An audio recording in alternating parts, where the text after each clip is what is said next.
All right, we're live. So, what do I want to say to like introduce this? So, context of this call is like you, Mark, had some questions about referrals, and when I was thinking of like what are good resources or like places to point you towards where because there's a lot of ideas that I kind of like want shared. I couldn't really think of a nice cohesive resource around the art of referrals for coaching. So I suggested we just hop on this call and record, and I'll share some of my ideas and create this thing that we can share with other coaches. Yeah, that's brilliant. I appreciate the invite for that. And yeah, I'm glad that you're actually making this as a resource for other people, because I'm quite sure I'm not the only up and coming coach that will really appreciate this as a resource. So I'm happy to get going. Yeah, it's a common question, and it's a question that I had a lot and that I had to like sort of figure out a lot through experience. So I sort of like noted down some ideas for things I wanted to share, but also like to start off, what were some of the questions that you have around referrals? The little bit of a context for my relationship with referrals is it's very recent that I've actually really brought it to the forefront, because I've been working through a lot of money issues where referrals and subconsciously anything that could actually bring people on my path, I was unwittingly, subconsciously batting away like it was like just a really bad thing in my life. So it's sort of only recently doing that work that I've realized, wow, there's this elephant in the room of referrals that I've worked so diligently to create wonderful, nuts and bolts testimonials, but just really wonderful, impactful results for key clients. And some of them just in the last year or so have been quite high end, if you want to say, professionally, financially. They're sort of real ideal clients for me. So yeah, the context is just in the last number of weeks where it's okay, I really got to get in on the field of referrals. Where I'm coming at from referrals is I don't actually, as a result of that blind spot, I don't actually have a lot of feedback. And if I really look, there's almost like a tinge of embarrassment, but it's like, and there's that sort of cringe element of, I don't really have any clear way. If you were to ask me, Michael or Mark, how have you been asking for referrals? I've been sort of leaving it to that's the job of the guys. It's like, I've coached you now, like I might have spoken into space. Oh, I'd really deeply appreciate that if you could refer some men on in your workspace, colleagues, friends, etc. But I was leaving at that, so I wasn't giving any very direct leadership or any directions where the guy could go, okay, well, this is how I refer to Mark. So the questions I have, I suppose, from that context are there any best practices? Are there any, is there any wonderful way of, well, this is actually really sort of like an established best practice for high-end, high-performing, high-paying clients. This is what will sort of facilitate them connecting in.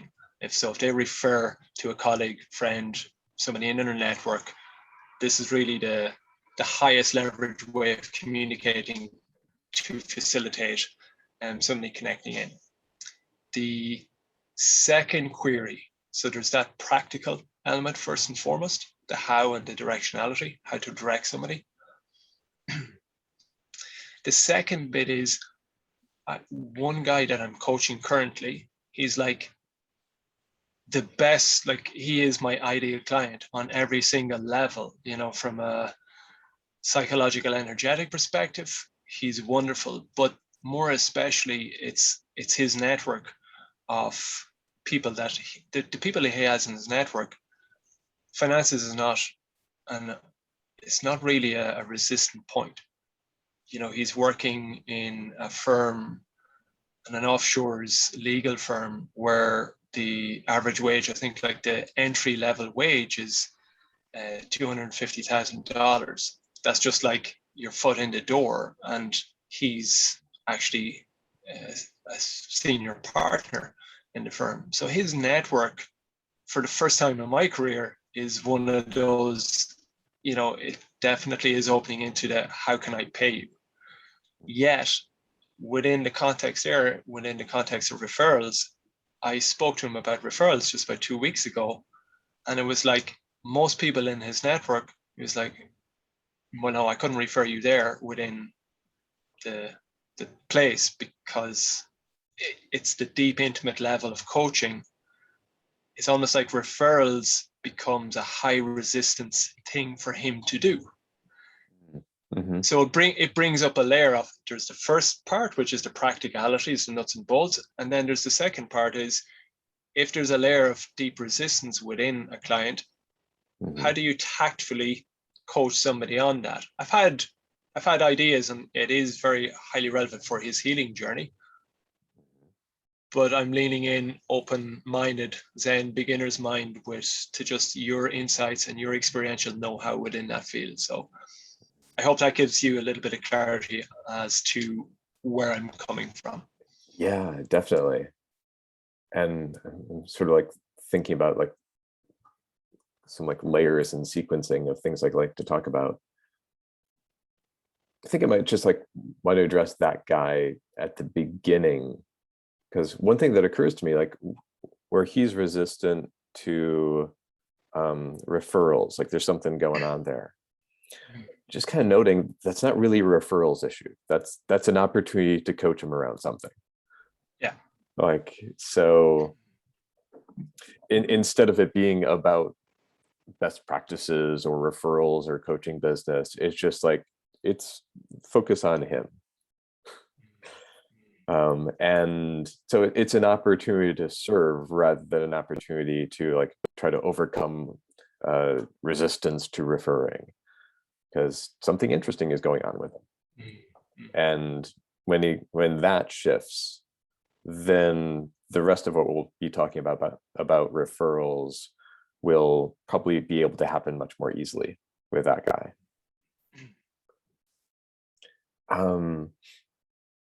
And as you were sharing, I was also like becoming aware that there's like the most fundamental layers, and this isn't just for referrals, but for any part of the coaching business,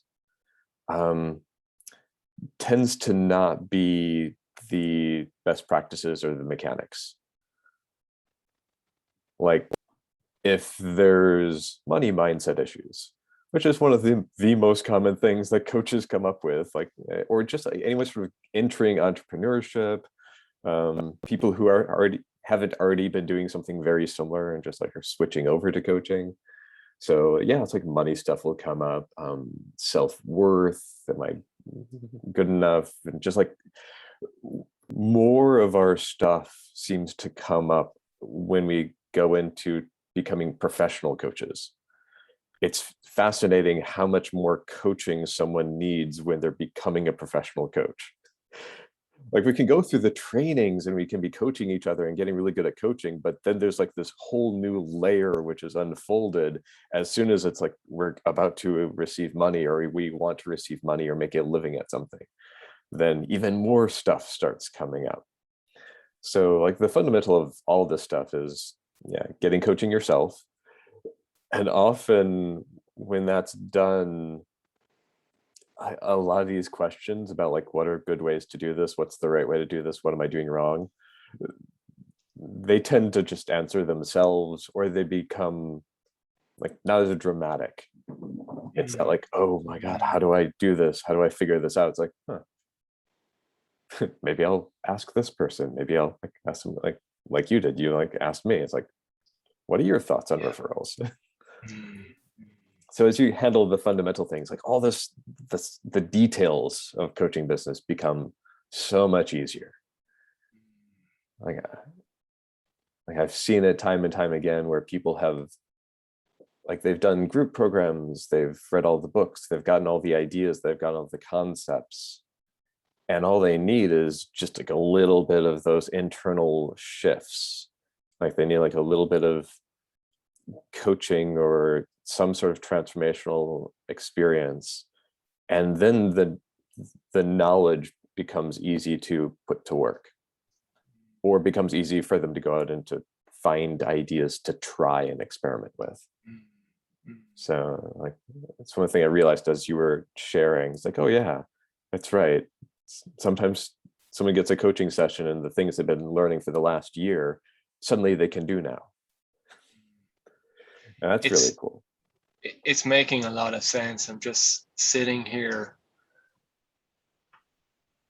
and really dropping into just that inner world. And it's like, yeah, it's here again. It's like, well,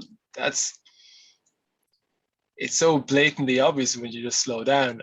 And I think even as I was saying the first part of my query, or what questions have I coming in? It's like, oh, just give me like a nuts and bolts best practice. I could actually feel my body tightening up, because it's like that's in a very provocatively and humorous, that's sort of bullshit. I know that, like, that level, just yesterday, speaking to what you were saying about the coaching, when you get that coaching, you get into that inner world. Just yesterday, I was speaking with my wife, and I said, I'm just after giving my inner child shadow wound with money like a name, and I don't get what I want shadow. And it's that one that actually, when I just in this conversation, that's the shadow, that's the energy that comes up that doesn't allow me relax into, if I really went down a detailed, I've tried this way of asking for a referral, that way, whatever. That's the energy that sort of is saying and whispering in my ear or screaming in my body, going, well, that's not going to fucking work. That's not going to work. And and that's why it's like, just give me something that will take this feeling away. It's like, no, it doesn't matter what Michael gives me. That feeling is going to tear up anything. I mean, I could have. It doesn't matter who's in front of me. Like, you could tell me, well, this is how Tony Robbins has done it for like 30 years, and he gets like 7-figure guys regularly, whatever. It's not going to work for you, Mark. So when that shadow is there, because that shadow will just tear up any feeling of grounded confidence in just landing it. So yeah. That's why if I gave you the perfect 10 steps to get referrals, still not going to happen. Yeah. And I think, like, if I were to divide up, maybe it's like 90% like those shifts, like whether it's putting down the I don't get what I want, or somehow like going through or using it, like whatever, like coaching stuff, magic can happen there. As transformation happens at that level, like that's 90% of the work. And then 10% of the work is sort of like ideas for good practices, tips and tricks, and recognizing traps, things that like other people have learned before, which is like, oh, that's a great idea. Oh, that's a great idea. Like some of those things those are things you can easily gather. And so those are some of the things that I can actually share here in a reshareable format. Yeah. But the biggest piece is that like there's something in here. If that shifted, then you can easily apply the 10 steps or make up your own. Like you can go test things and find out what works. Yeah. So that's that. So sort of like the caveat that most of this is not nearly as important. Like most of this, this thing is not really that important. But yeah, there's some really cool tips that I've gathered over the years that I'd like to share. Okay. And the first is actually, it's sort of one of the most common shifts. It's like one of the most common shifts around coaching business in general. which will also apply to referrals. And that's the importance of shifting over to thinking in terms of service.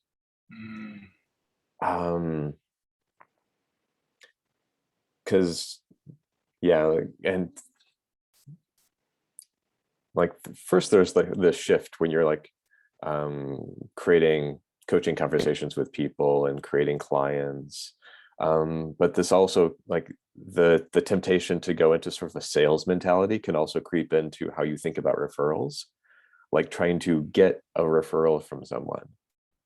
It's like, oh, I hope that this person gives me a referral. I want to like get referrals. I want to like get these people that this person knows. And I actually heard a little bit of that in your language. Yeah. And there's like there's like that scarcity mentality. Like I don't have and I need to get from out there. And it can creep into even the people who want to give you referrals. They can fall into that same mentality as well, as if them giving you a referral is doing you a favor. It's like, oh, I'm going to help Mark out and give him some referrals. I'm going to help get him some business by feeding him some people that I know. And when you really, in the more service orientation, when you really get how valuable a gifted conversation is to someone, when you really get that this is a gift that you're offering to someone.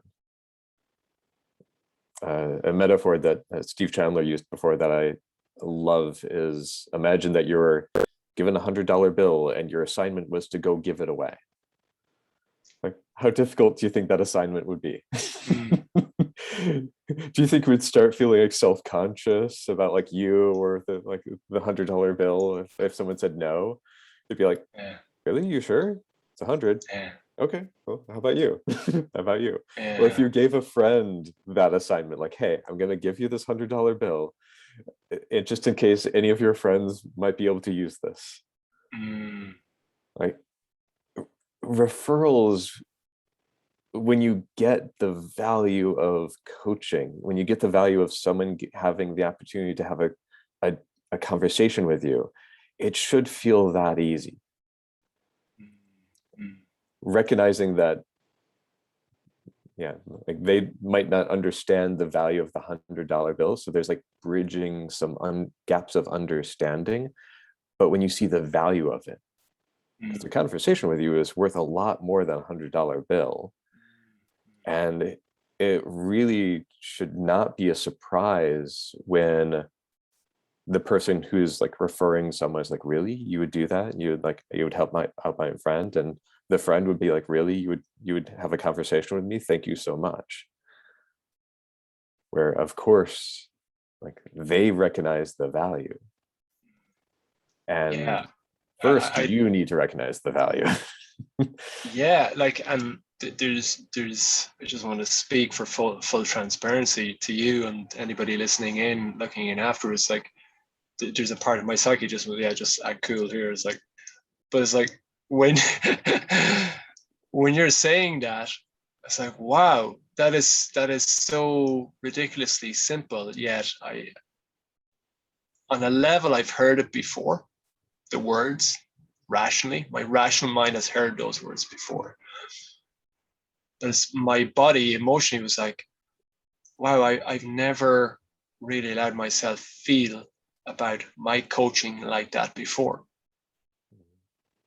It's predominantly, and I'm probably being kind to myself, it's actually always coming with a lot of salt and pepper and seasoning, which is the neediness, which is referral and anybody. It's like, I'm grateful that they're coming to me, not the $100 bill.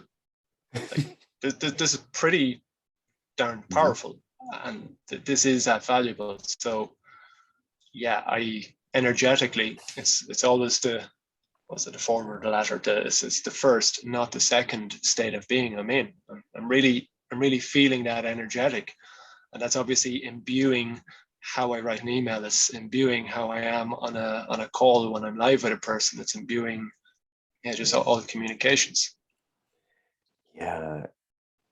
And I think that's the most important shift for shifting into professional paid coaching business, is getting that, like getting the value of someone having a coaching conversation with you, like the potential of it.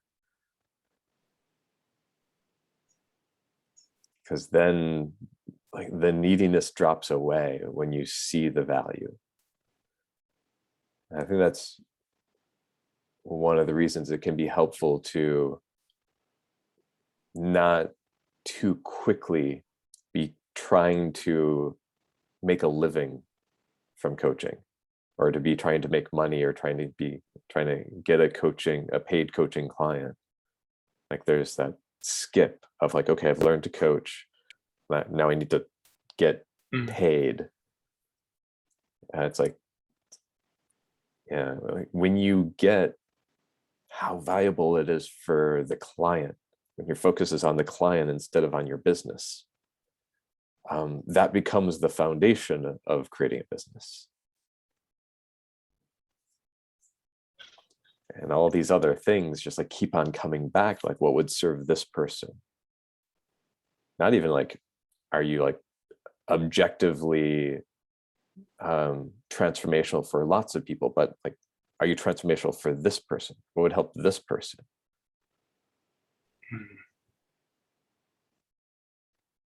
And yeah, like that's the good stuff. Yeah. That's the prosperous coach shift. The cat is taking her place. Here she is. Ever the Bond villain, Michael. Yes. $1 million is for one coaching session. This is proposal 101, Michael. Yep.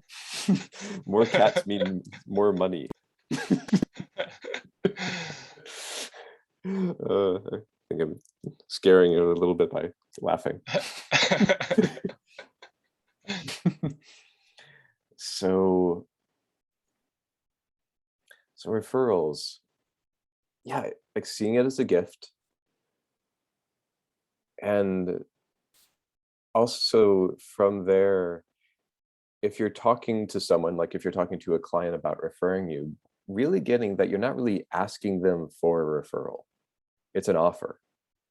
It's an invitation. It's like, by the way, do you know of anyone who might benefit from a conversation with me? Or that person you were talking about in the last coaching call, like, hey, if it would help, I'd be happy to talk to them, to do a brief coaching deep dive with them, see if I can help. Like you can help your clients by offering some coaching to some people in their world. And instead of it's like, ooh, I could get a referral from my client, it's just like, actually, you're serving both your client and this person. So yeah, it's about service. And when you make that shift, like that, the how-to is a lot easier,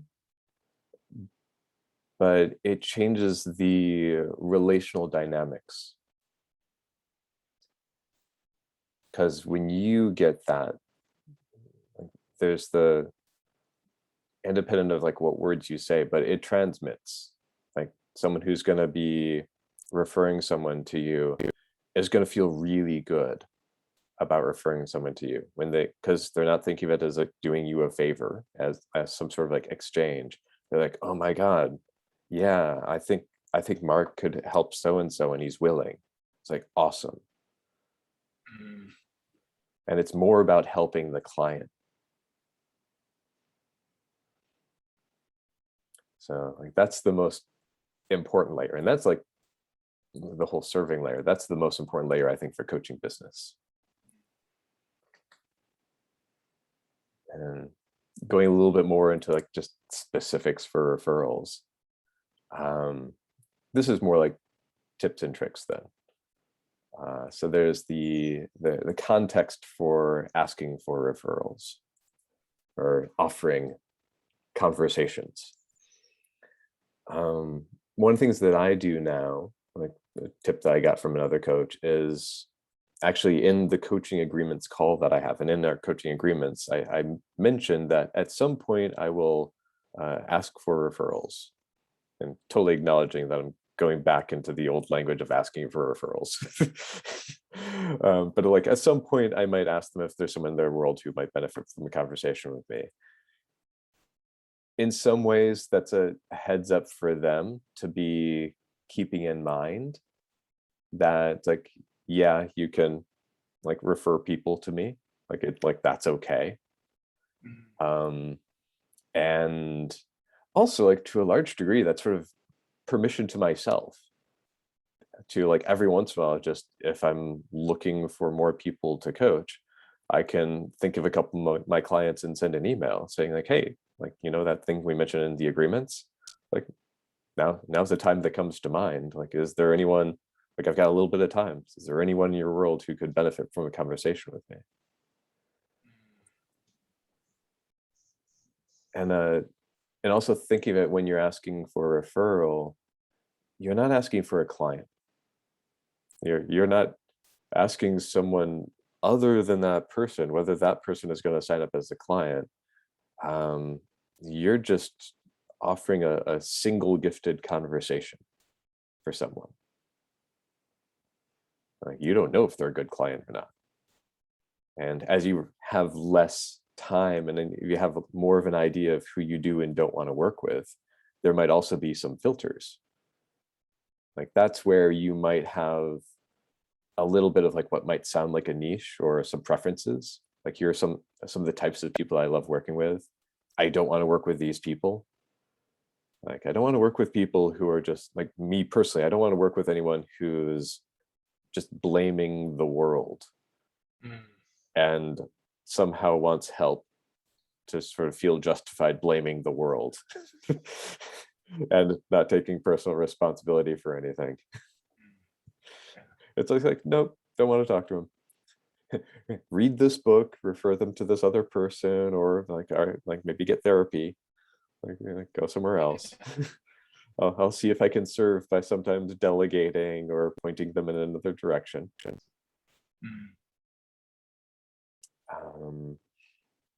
And yeah, times to ask for a referral. You can ask for, you can ask for a referral probably in an email afterwards, after a really great session.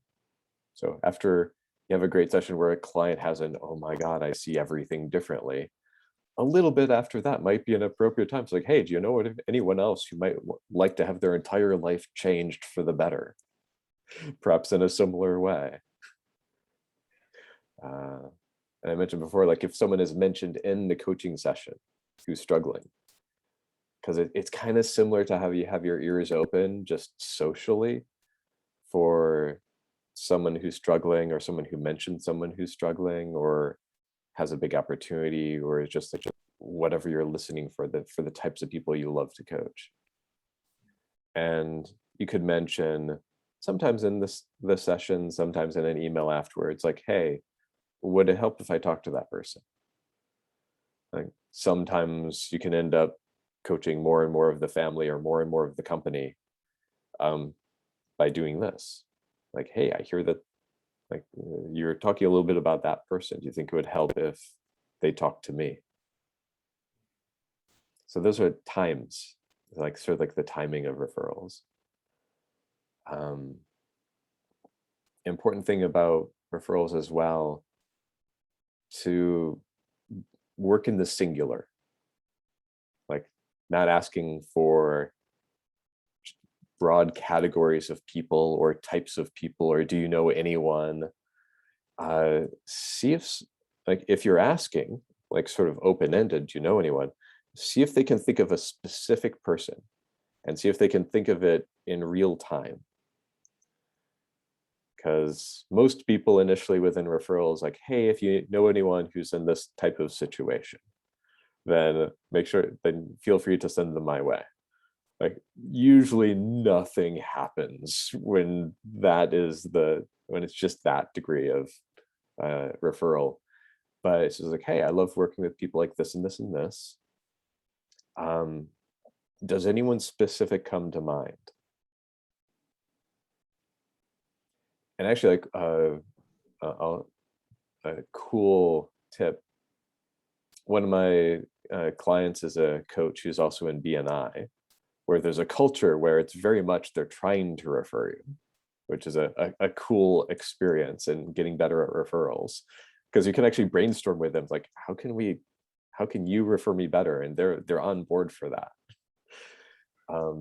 So I gave him the idea for a presentation where he actually had everyone brainstorm like 3 names of people who probably would benefit from a conversation with him. Like, just like write down those names and the member's name, and then he's following up with the members individually about those people, so he can talk to each member. It's like, okay, so tell me about this person, tell me about this person. So it's about, yeah, getting specific and real time. Like, does a specific person come to mind? Because when you get into plural, when you get into categories, and when you get into them supposed to be thinking about it sometime in the future, usually it will not come to mind. Like, they won't think of it, they will quickly forget it after the conversation. There's a lot of wasted conversations because a specific action wasn't created during the conversation. So for referrals, see if they can think of someone on the spot. What's coming up for me there, and it's just getting back to that, it's the 90%, is that shadow part of me would be going in going, well, that's a gap I just don't want to sit through. You're doing me a favor, so it's like, I don't want to wait till they say no, there's nobody, or I just want to just like, you go do the work and I just leave no gap there. Mm-hmm. Whereas I'm really feeling into that energetic side. I've $100 here. Who do you know most immediate in your life that actually, who would benefit most from $100? Mm-hmm. Yeah. I'm gonna be radically cool in that like 30-second gap, as they're thinking, actually my neighbor Tim just lost his job last week and he has 3 kids, so I'm quite sure like the $100 Tim is going to be A1. I'm going to be fine in those 30 seconds or 60 seconds as they're reflecting. So again, I'm just, that core point is really just sinking in and marinating in my nervous system. I'm seeing how it just shows up and feels everything. Yeah, really cool to notice. And just with $100 bill, like, you're totally fine if they don't think of anyone, if they say no, though it might be kind of confusing. Like, really? Sure. Okay. Okay, I'll keep it then. Like, because this is going to be really useful to someone. Okay. Now we're just going into some more of the nitty-gritty tips, like some of the language that I like to use. I learned from like Rich Litvin likes to use the phrasing of "who do you know," where there's like a little bit of like, who do you know who's a powerful woman who's like looking to step up or something like that. Whatever specialty of the moment you want to have. Who do you know who has so much more potential than what they're currently doing, but they're spending all their time fixing problems rather than really going for what they actually want to do. So you can evoke something. And again, it's asking for, can you think of a specific person? And for people, like, I like the very generic one of, is there's someone you know who someone in your world who might benefit from a conversation with me. And I think that works well for people who have experienced plenty of my coaching before, because they'll have ideas based on their experience. And because it's based on their experience, like this idea, that's going to translate a lot into how they'll talk to that person. Like it's less about them passing along my marketing. It's already connected to, like, they thought of someone based on their personal experience. It's like, hey, okay, yeah, like Frank, I think Frank, you need to talk to Michael, and here's why. Yeah. Then there's coaching someone to make a referral. Generally, if someone just points them to your website or gives them your contact info, or like say, hey, Mark is this great coach, you should talk to him, nothing's going to happen. It's really important to point that out to people who want to refer you. And like how I think of this is, if they want to refer someone to me, there's someone out there who actually really needs help. And if I don't properly train this referring person, that person might not get help. Like they might get my contact info, not contact me, and still be in whatever trouble they're still in. And they might even become more resistant to talking to any coach if they don't have a good referral to a coach. Yeah. In some ways, like there's so many like little nuances to like how to train someone to refer you, because it's sort of secondhand enrollment. Like there's the whole enrollment just to get into an initial gifted coaching conversation, but even more advanced is enrolling someone to do that. Like enrolling someone to enroll someone to have a gifted coaching conversation with you, where it's hard enough for us to try to describe what coaching is. Like no one knows what it is. And it's hard to know. So like they don't know how to talk about it. So they'll just sort of flippantly pass along a little bit of information and they won't reach out. So what I usually do now is, if someone thinks of someone that they think would benefit from a conversation with me, I want to get in conversation with the referrer. I want to like get them on the phone and have a conversation and like learn a little bit more about the referral. Okay, so like tell me about them. Have they had any experience coaching before? What have you, like, are they actually looking for help? Is actually a really big filter. There's a lot of people who want to refer someone who they think needs to be fixed, but that the referral doesn't actually want help. It's more just the referral has a judgment or has an agenda about fixing that person. That's a coaching opportunity for the referring person, not the referral. But do they want to change? Do they want help?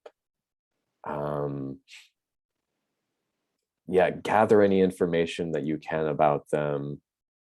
Ask the referring person, why did this person come to mind? Like, why do you think they would benefit if they talked with me? And from gathering a little bit more information, you can kind of get a sense, like, if this is something that someone you might be able to help. It's like, yeah, I think might be able to help. And some of them are like, yeah, we should talk. Then you can collaboratively figure out with the referring person how to talk to the referral based on knowing more about the situation. Like how to invite.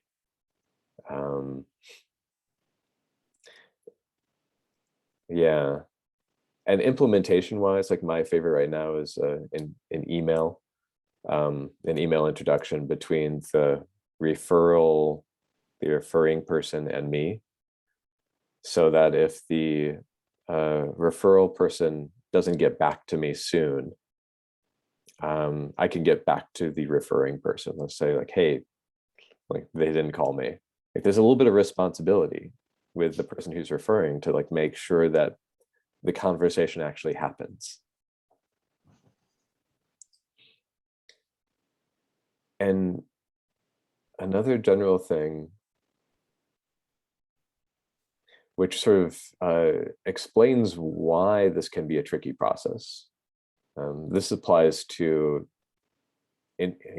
like enrollment into an initial coaching conversation in all cases. But it's that no one wants coaching. There's very few people out there who are like, I'm looking for a coach, or I want coaching. And even those who are there, they still don't quite know what they want.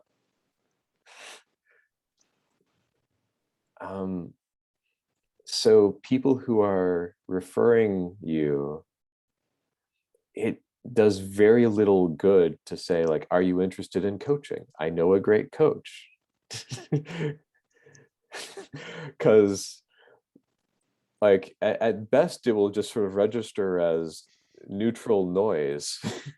For some people that will just have them, it'll detract people away, because they will make up they'll have to make up what coaching means on the spot, and they'll be projecting something that they already know. But even if they've had coaching before with other coaches, they don't know what coaching with you is going to be like.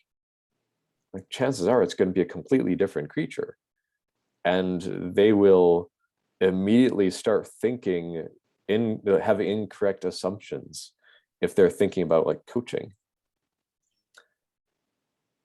So having the conversation with the referring person helps figure out how to talk to that person.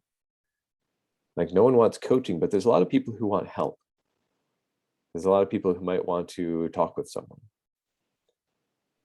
And instead of like, one of the things that I'll do when helping people refer me is like, yeah, you can mention that I'm a coach, but rather than me being a good coach, it's more they're referring specifically Michael McDonald. Like, okay, you need to talk to Michael. It's not you need to talk to a coach and Michael's a good coach. Like you need to talk to Michael. Like that's a powerful referral.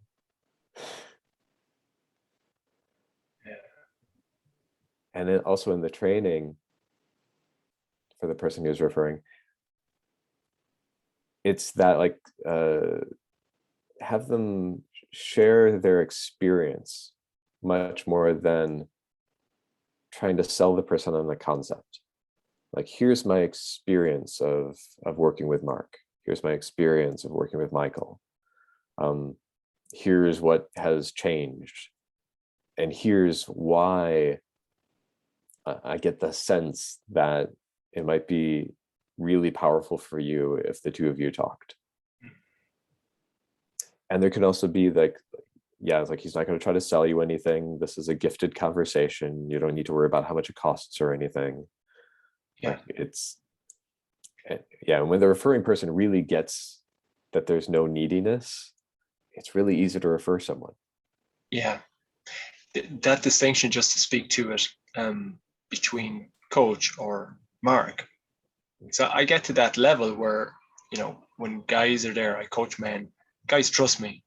I do have that capacity, when the money and all of that is off the table, I do have a really grounded capacity to serve guys and create a profound trust.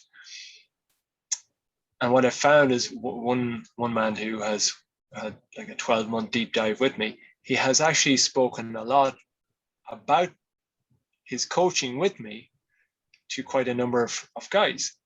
But anytime he has spoken about it, he's ended up having a conversation with his colleagues, his friends, about what is coaching, not who is Mark. So just when you spoke that, it's like, oh wow, yes.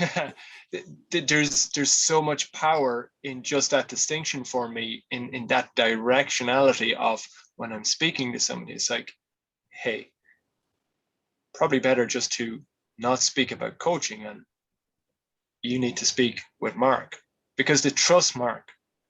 And every client that I've had knows Mark. They know their experience. They can talk actually very passionately about it.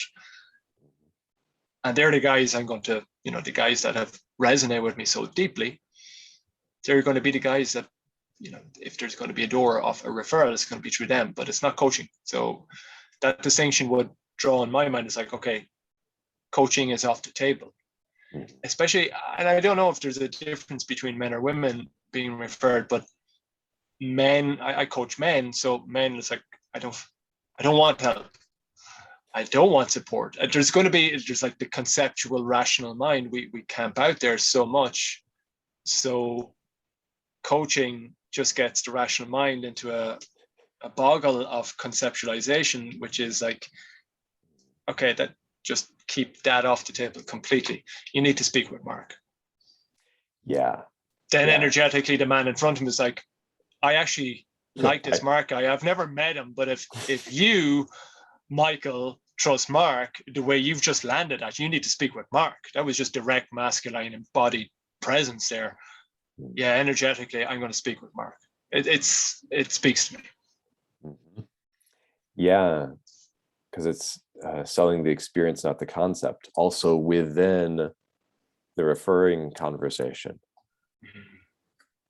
because like one of the things that I've found helpful throughout my as within one-on-one coaching is I stopped having an answer to what is coaching.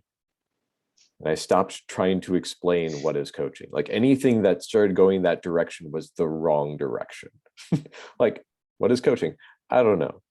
Like, just tell me what's going on in your life. Yeah. Here are some examples of like things that I've worked with people on, or some results that they've gotten. But even I don't know what coaching is. Been doing it for 10 years, but I don't know what it is. So let's skip the whole conceptual conversation and dig in. Yeah.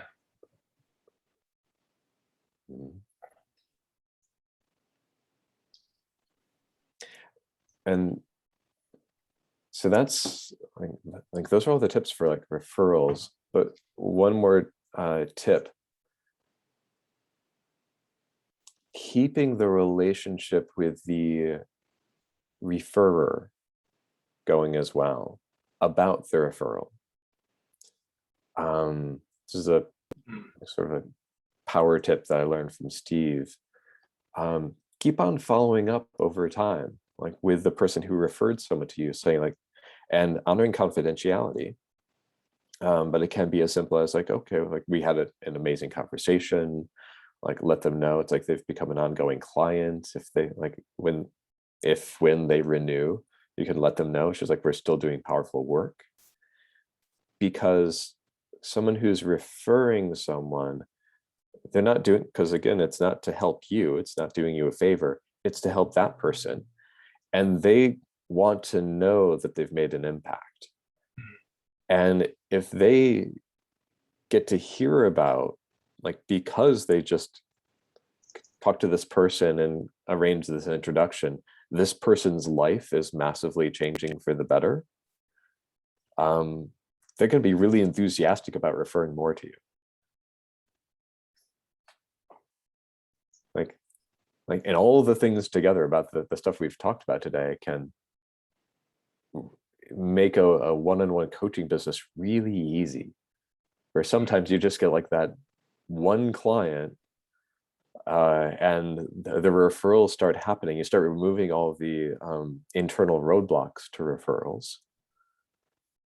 And in some ways it's for like building the skill of referring, but it's mostly like getting out of the way. And then you can quickly like fill your business through renewals and referrals. That's why sometimes, almost by surprise, you might end up working with a whole new surprise population of people.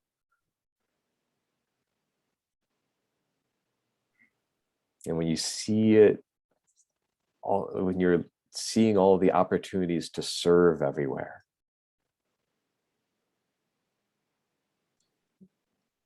yeah, then it's less like, oh, I need to get more people. And I need to teach more people about the value of coaching. It's like, nope. This is why you can actually build a thriving business starting with just one person. Serve one person really deeply.